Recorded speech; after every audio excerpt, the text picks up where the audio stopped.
found the interview. I got incredibly lucky, and one of the places that I went to today, they had them. They had the interviews organized by basically the topics. It seems like someone had done this like something like 20 years ago. I found it, and they had kind of a paranormal area, and guys, it is amazing. It's about 15 minutes long, so I'm going to have to make 5 videos for this, but I'm going to start posting them now. I'm going to try to get them out to you all today. I do have to touch them up a little bit because the audio is pretty garbled. It was some small AM radio station in 1975. Thanks for listening to our show tonight, everyone. For our last report, we have something of a follow-up to a previous episode, a special interview. Longtime listeners may remember our Halloween program several months back with a family who claimed their house had been violently haunted by something they referred to as poltergeist. We have with us today the man who taught them that word and who supposedly chased away the entity. He is known in many spiritual and occult circles around the country, ranging from everyone including the Catholic Church to the Seminole Indians to voodoo practitioners in New Orleans to the growing Wicca movement out west and more. He's said to be the man to call when you find yourself on the wrong side of something supernatural. Please welcome Mr. Leopold Oldry. Please, call me Leo. I hate that old-timey sounding thing. All right, Leo. Thanks for speaking with us today. Thank you for having me. It's an honor. I enjoy your show. Well, thank you. But let's move past all the thanking and get to some of these spookier topics. Sure, ask away. Well, first off, why haven't you ever talked to the press before? We checked around, and this is your first interview other than a few newspaper snippets spread over decades. Has something changed? Well, me, I guess. No one is the same at my age as they were decades before. Truth told, I've often felt like something of a failure. I can't really do much anymore, pushing 80 and all. But I can still talk. And now I feel like maybe I should have done that a long time ago. But in those days, they may have locked me up. It's never as simple as you'd hope. What is it that you did? The family we spoke with had their experiences 12 years ago. They say you walked in with some old stone cross, and all of a sudden the horrific activity in the house dropped to a few cupboards swaying open. I'll say I'm something of a servant to those in need, but I specialize in situations most others would not be able to handle well. It's really a mix of learned and instinctual characteristics. So I'm guessing what you're getting at is that most of us would be messing our pants as we sprinted out the door. But what do you mean by learned and instinctual characteristics?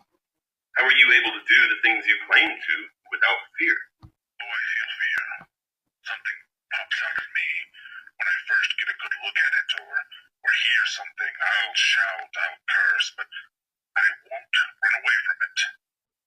And if you can do that, if you have it in you, like I do, as was passed down to me by my forefathers, and you have the knowledge of what you're dealing with, you can do anything.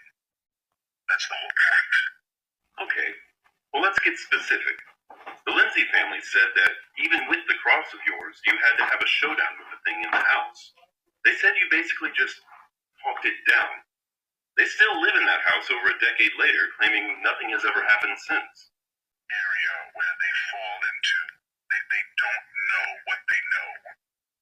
Because so much of the common knowledge is that you just stand up, chest out, and loudly proclaim, "This is my house. Get out. You're not welcome here." And now sure, that worked for the type of people historically brave enough for such things. For strong, aggressive patriarchs literally fighting something supernatural for what's theirs. But the truth is, it's not the same for everybody. How could it be? The secret to standing toe-to-toe with the spiritual entity, any of them, is knowing who you are, knowing where you are most yourself, what state of mind, what emotions, what thoughts, what actions. You are everything that entity is, and more.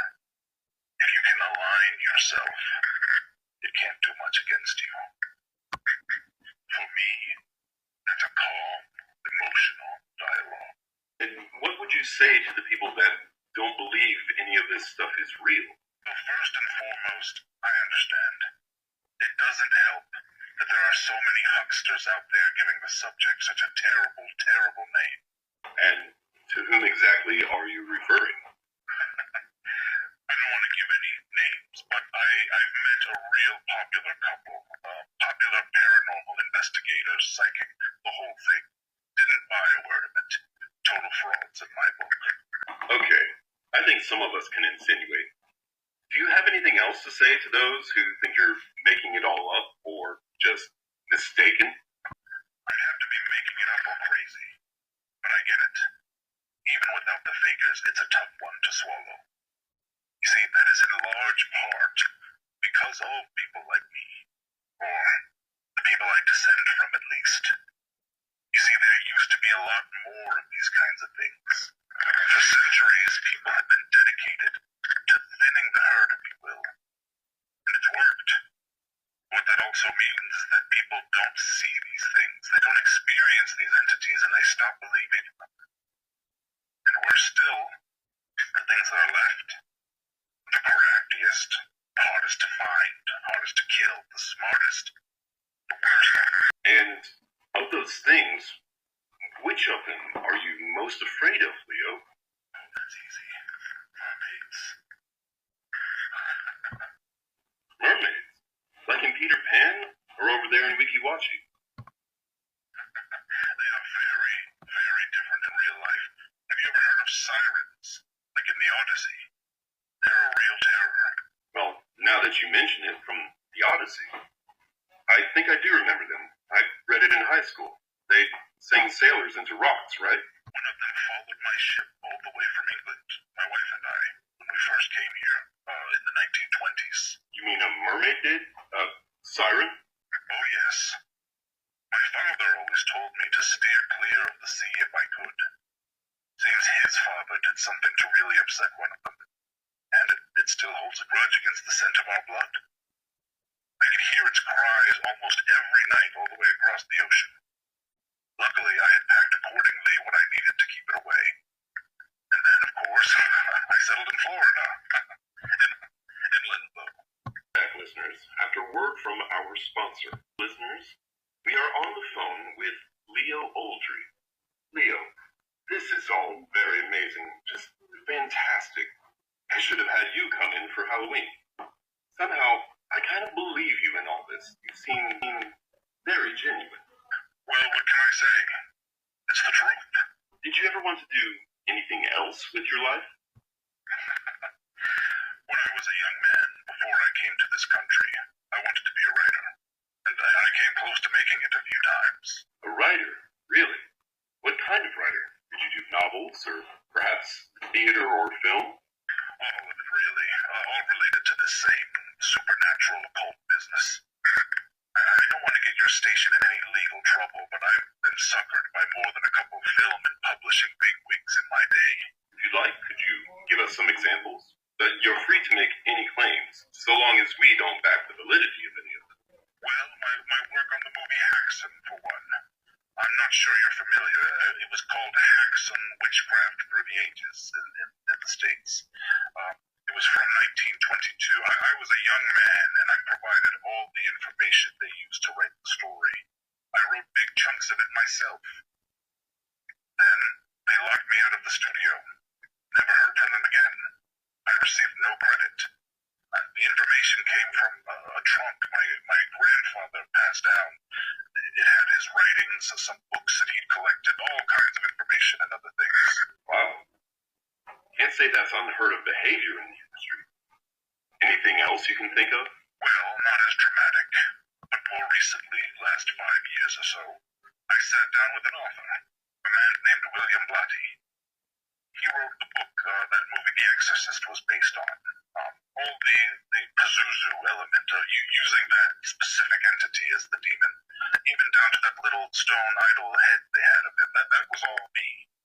I have that stone head. I keep it in that same trunk passed from my grandfather. You mean the same idol that's in the movie?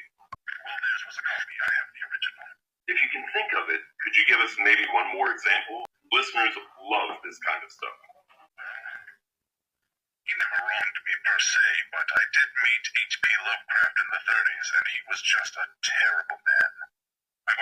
never met someone that I just plain detested so much right away.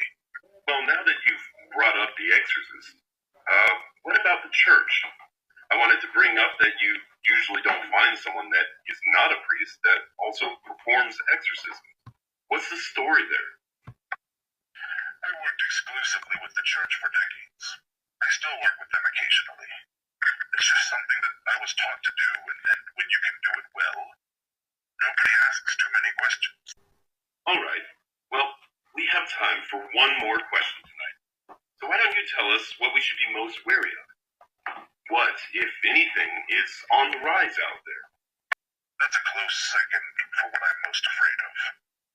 And it's something that's been around a long time, but was never so big of a deal until more recently. Changelings. Basically demon-like entities somewhat crossed with a doppelganger. Something detectably inhuman, but attempting to pass itself off as genuine. The more frightening aspect is that it doesn't seem to care whether it does a particularly good job. Like maybe it wants you to know. Wants to draw up that primordial dread. Wow. Wow, just the way you describe it. And you say this is on the rise? They are on the rise. Perhaps unsurprisingly, they've changed.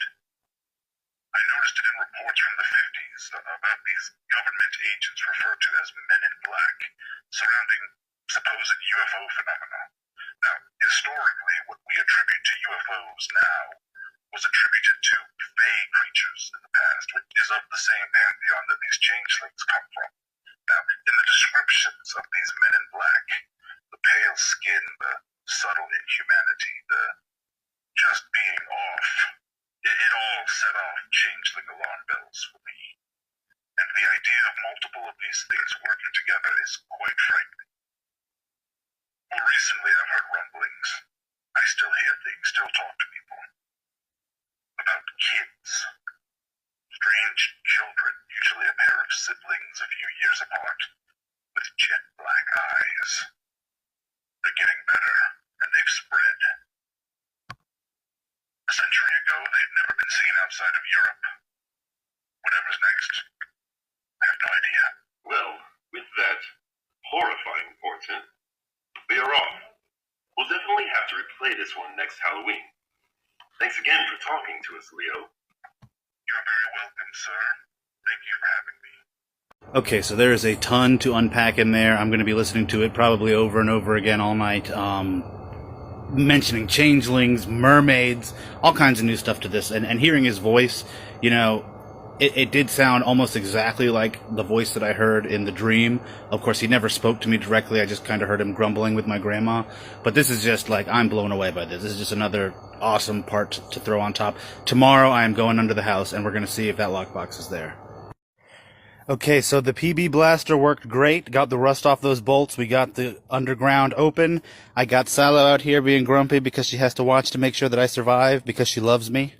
And, it's time to go. Ugh. Let's get the light on. Oh, wow, that's gonna be a tight squeeze. Ugh. Fuck, I'm gonna have to army crawl.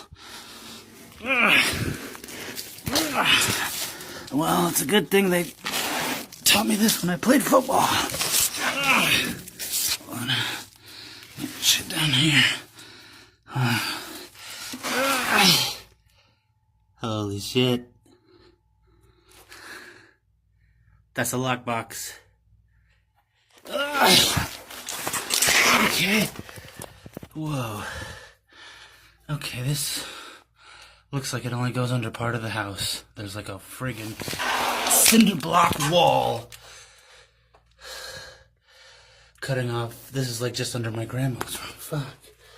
Okay, well, looks like this is here, so that's good, but okay, I'm gonna turn this off and try to get it out. Okay, so basically exactly what Megan said I would find under there. Let's give it a shot. Okay, yep, he opened it. Okay, let's see what's in here. You're seeing this for the first time with me. Okay, that's a photo of somebody. I don't know who that is. Maybe it's my great uncle Alex that Megan told me about. I don't know. Some coins from 1976. Maybe they're valuable. That could be something helpful. Oh, is this? Yep, another journal. This one looks newer than any of the other ones. Maybe it was his last one.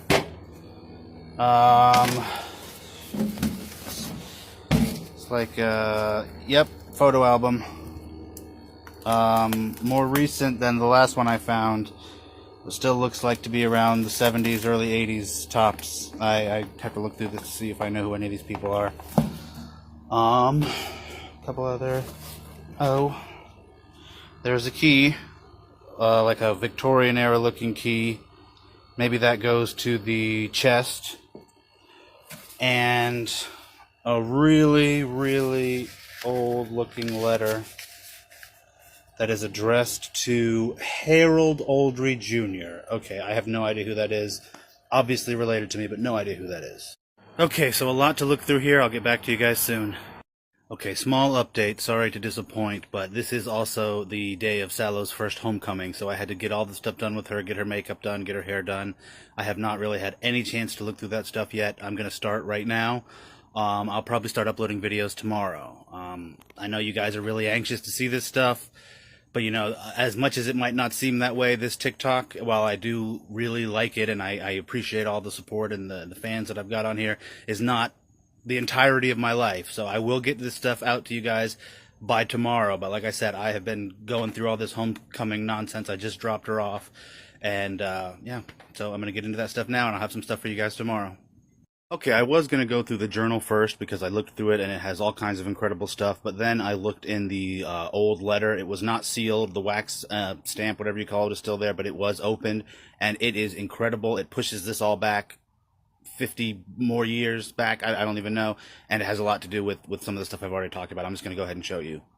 Okay, so inside were these three papers from two different points in the 1800s. I'm going to go ahead and read what they say to you and give you a better look. Okay, the first one is a handwritten letter. It says December 16th, 1891. It's referencing the earlier one, so I'm going to read it first. It says, "Dear Harold, my young friend, I hope this letter and its contents reach you well. You will find enclosed the single document describing Dollmaker CD 17. I was happy to help, as I was to hear from you. I am glad to hear that your mother is still well. If helping you in acquiring this document helps in any way, it is my honor to feel as if in service to your father again. It is perhaps the world's greatest tragedy that you two never got to know each other, but you bear his name proudly in a way that would make him proud as well. The Oldry name is still strong."